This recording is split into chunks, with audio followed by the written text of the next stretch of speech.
So today, instead of a regular sermon, I'm going to tell a story I hope everyone will enjoy. Once upon a time, actually it was just last week, 3 children sat on a patio beside some lilac bushes discussing what they would do that day. There was Violet, the oldest, who was 10. She was tall and had strawberry blonde hair. Her brother Jesse was 8, and he had lots of freckles on his face. And their cousin Ben, who lived next door, was 9, and he had brown hair, and he was fast, and he was really good at sports. They all went to General Breckenridge Elementary School, just a 2-minute walk away. But it was summer vacation, and it was hot, and there was a sickness everywhere. They lived in the little village of Fincastle, Virginia, population 438 people. And because Fincastle was safe and quiet and small, their parents let them walk or ride their bikes anywhere they wanted to go in town, as long as they stayed away from 220. A dangerous highway full of big, scary, fast trucks hauling wood chips to the paper mill in Covington. Because of the sickness, their summer had been different, which mostly meant it had been boring. Violet kept suggesting family activities. Let's go to Craig's Creek and swim. Let's go inner tubing on the Cowpasture River. Let's go camping at the Devil's Marble Yard. Camping, her mother laughed. You and your rose-colored glasses. Don't you know we're having a heat wave and a pandemic, and the woods are full of mosquitoes, gnats, ticks, and chiggers? Camping. What a notion. I'm staying home in my air conditioning, thank you very much.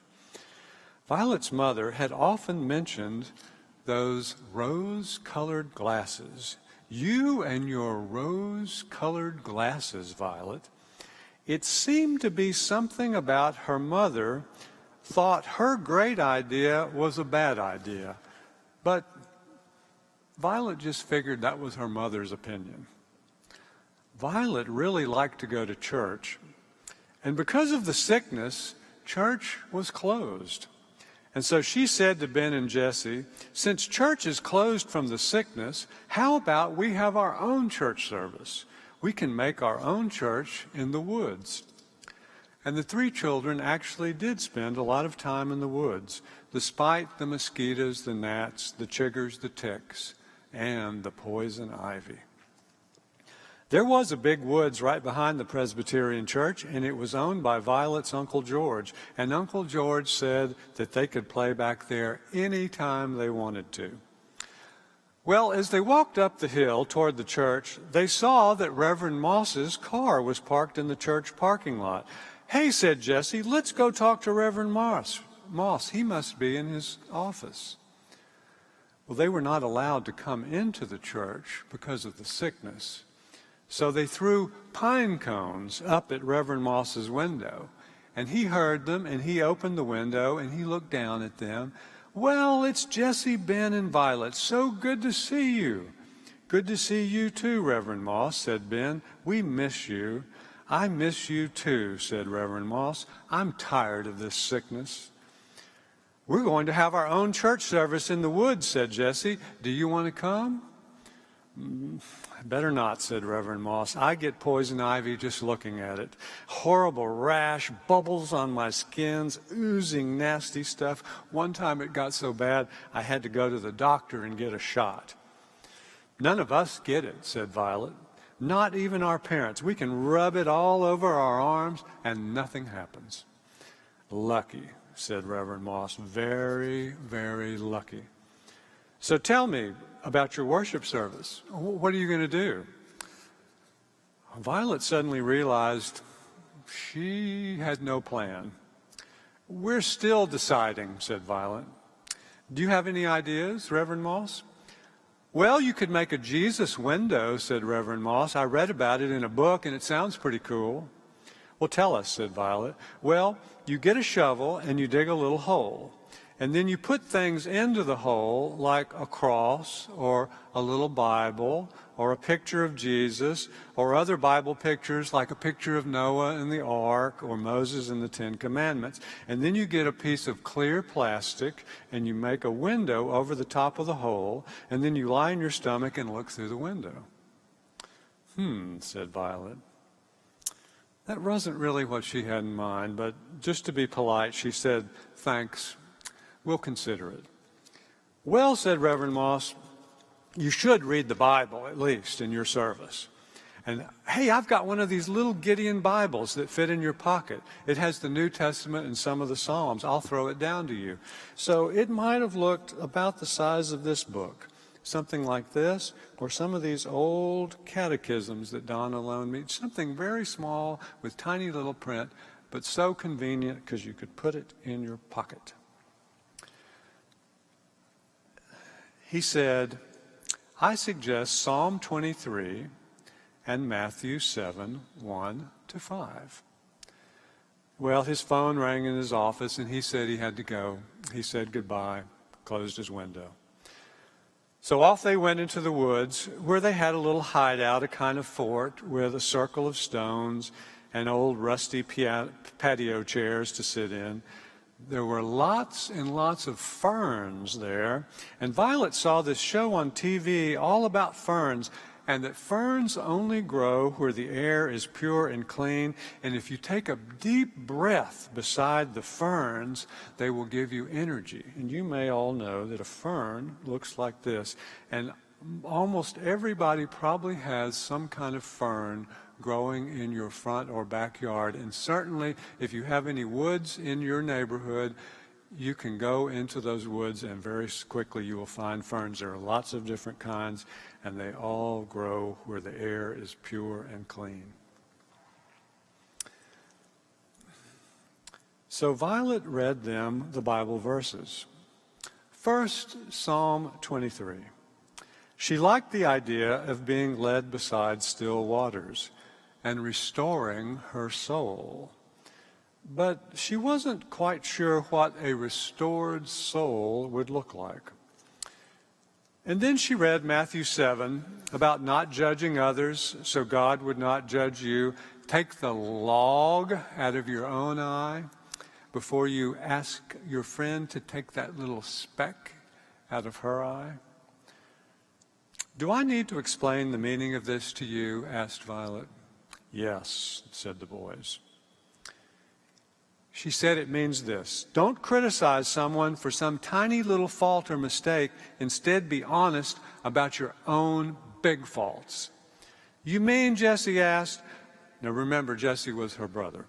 Like when you got all mad at me for leaving just a few peanut shells on top of your Harry Potter books, and there your whole room is a big, ugly, filthy mess all the time? Violet had to agree that yes, that was a good example. That's my log, and the peanut shells is your speck. Sorry about that. Violet said she wanted to try sitting beside the still waters they read about in Psalm 23. And they knew just where to go because there was a little pond behind their school, and almost no one knew about it because it was hidden behind a thicket of bamboo. So they went to the pond and they sat there. And Violet got out the little Bible that Reverend Moss had given them and read Psalm 23 again. The Lord is my shepherd. I shall not want. He makes me lie down in green pastures. He leads me beside still waters. He restores my soul. They sat quietly for about 10 minutes. And then Violet stood up and stretched, and she said, I do feel like my soul is restored. What does it feel like? Asked Ben. I feel peaceful. I feel like God is here with me. I feel happy. I feel calm. Well, I don't feel any different, said Jesse, but I do feel hungry. Can we go home now and get some lunch? Well, after lunch, they went to the pharmacy there in Fincastle. And Violet had another idea. Because of the sickness, they had to put their masks on their faces when they went into the store, and Mr. Makewell, the owner, was there. Mr. Makewell asked Violet, "Do you sell any rose-colored glasses?" Mr. Makewell chuckled. "Rose-colored glasses. Well, let me see.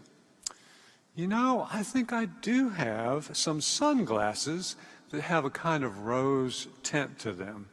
They never sold, and so I put them in a box in the back. Let me go see if I can find them."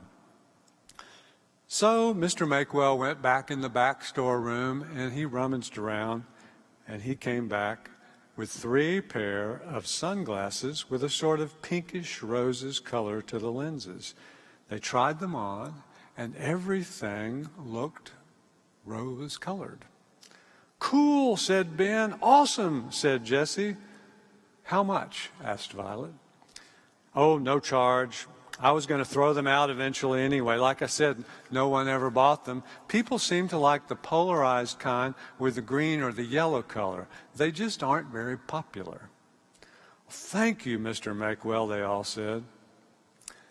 And off they went back home. "Why did you want the rose-colored glasses?" asked Ben. "You'll see," said Violet, "but you have to wait until close to dark." Well, they went back home, they had some ice cream, they took a nap, they watched an old Dialing for Dollars black and white movie about a woman who came to live in a spooky mansion with her new husband, and her life was full of disturbing surprises. As it was getting dark, Violet, Jessie, and Ben told their parents that they were going to the top of the cemetery hill to watch the sun go down. "Oh, you and your rose-colored glasses," her mother said again. "It's not going to be any cooler up there tonight. It's still hot as a fox, and the gnats will be awful. But go ahead. Good riddance." In the tiny village of Fincastle, Virginia, there is, in fact, a cemetery that rises sharply behind the Methodist Church. And from the top, you can see the whole village below: the Baptist, Episcopal, Presbyterian, and Methodist churches, the county courthouse, the bank, the law offices, the old jail, and the post office. To the east, one can see the peaks of Otter and the Blue Ridge Mountains, and to the west, the Allegheny Mountains. So at the top, they sat on a bench, and they faced west toward the setting sun. And despite Violet's mother's pessimistic prediction, there actually was a very lovely breeze, and there were no bugs, and it was a little cooler. "Now," said Violet, "look around you. Just look around you. Isn't it lovely?" "Very nice," said Jessie. "Now," she instructed, "put on your rose-colored glasses." They put on their sunglasses. The white floating clouds turned pink. The sun turned from gold or orange to a new color that they just couldn't describe. The birds flying by, typical old crows or brown sparrows, became tropical and exotic in appearance. A bluebird flashed by and suddenly turned indigo, iridescent, shimmering, luminous.